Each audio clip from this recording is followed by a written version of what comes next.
For something that you're gonna put on your lips, you better like the smell of them. This is something, let's just dumped all of those lip products on the floor. This video definitely feels like years in the making because I have tried a lot of Rom&nd lip products throughout the year. So I wanted to do a beauty battle breakdown where I talk about the differences between the lip products, share with you guys my thoughts on all of them, and just get down into the nitty gritty because I did a video similar to this with Peri Peri lip products, and one of the main requested brands as a follow-up was Rom&nd. So we're gonna get into it today. Would we really be doing a Rom&nd lip product video if I did not start off with the Juicy Lasting Tint? Because these launched in 2017 and were kind of the first generation of this style of lip product. They're honestly still good. I feel like these still hold up despite many years of not only Rom&nd coming out with newer lip products, but other brands kind of creating products that are similar to this. These are a high shine type of lip product that leaves a pretty strong stain, I'd say.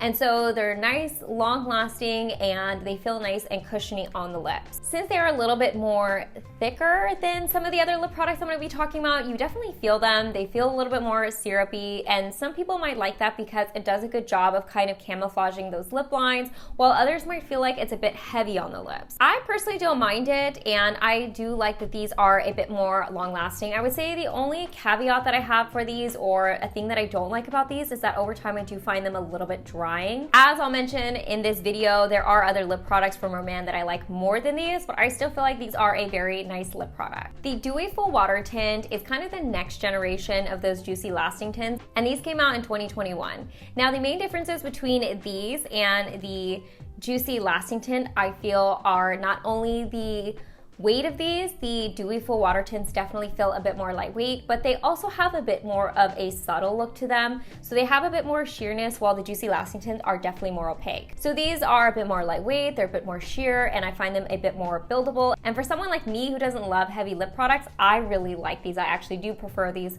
over the Juicy Lasting tint. Now, these don't leave as much of a stain, but I don't mind that. I would just prefer to reapply it, and I don't find that these are as drying, maybe because they are a bit more lightweight. But these are great. Honestly, definitely a recommend from me. Glasting water tints came out in 2020 and are also a hit product for me when it comes to Rom&nd. These are different because these have a bit more of an oilier feel to them, which gives them more of a glass-like shine. So they do give you a bit more of that like coating effect over the color. They are a bit more of a subtle tint, and I do find them pretty lightweight, despite me using the word oil, because I feel like that gets misconstrued. It's like a comfortable oil feel, if that makes sense. So they're hydrating, they're subtle, they have a pretty natural color. I really like how shiny these are, and I feel like these last a decent amount of time, but because they do have kind of that oiliness, I do find that they wear off the lips. But I'm not someone who necessarily minds reapplying my lip products, so I feel like these are a very nice lip product as well. We're moving on to a product that I'm not necessarily the biggest fan of, and that is the Glasting Melting Balm.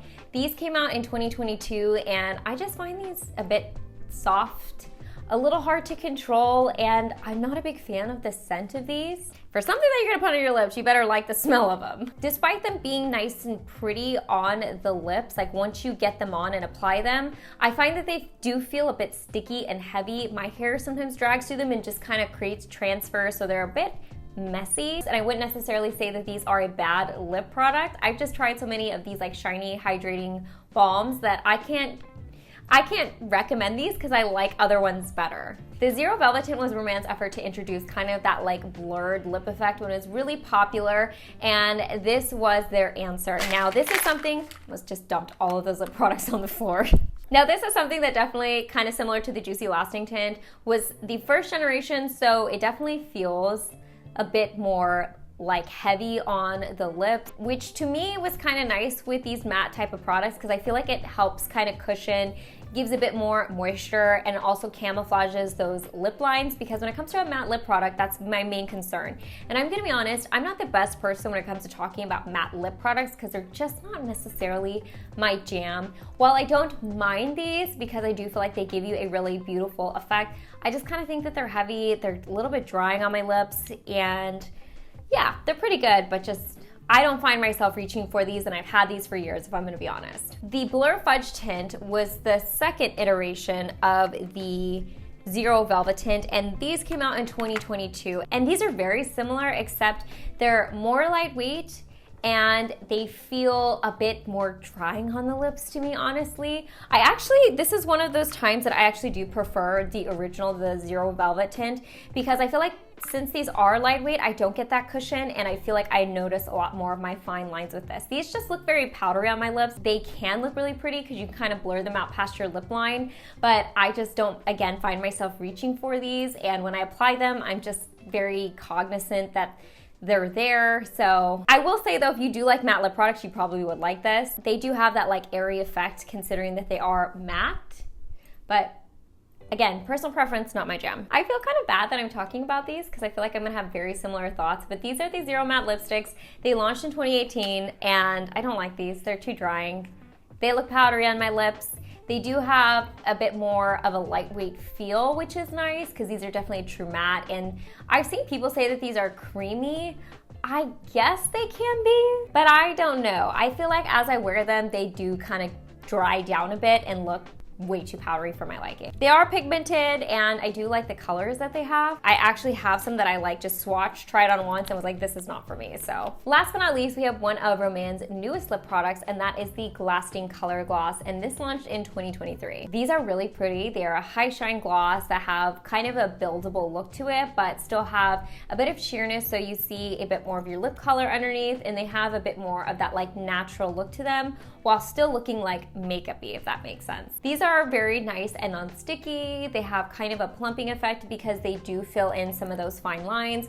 I really like the shades that they have, and I'm just a big fan of these in general. I find them comfortable, they're non-sticky if I didn't say that, and I do like the doe foot applicator on these. I know some people with their glosses prefer like a plastic applicator. However, I find these like soft doe foot applicators really push the product into my lips and just make it look a lot more flawless. So I think that these are lovely, one of my favorite lip products from Rom&nd, and I would definitely recommend. So anyways, guys, that was the beauty battle breakdown of Rom&nd lip products. If you guys would like me to do a similar video to this but on another brand, definitely let me know because I have a lot of lip products. I've tried them for several years, have a lot of experience with them. So let me know your guys' thoughts on these products. I know Rom&nd is basically well known for their lip products, and I'm sure people are gonna have very different opinions to me on these, so I'm definitely gonna keep an eye out on your comments to hear your guys' thoughts, and I'm gonna go ahead and link all of these down in the description box below with any discount codes that I have. And as always, I hope you guys are happy and healthy, and don't forget to rate, comment, subscribe, share with your friends and family, hit that notification bell, and I'll see you guys in my next video. Bye guys!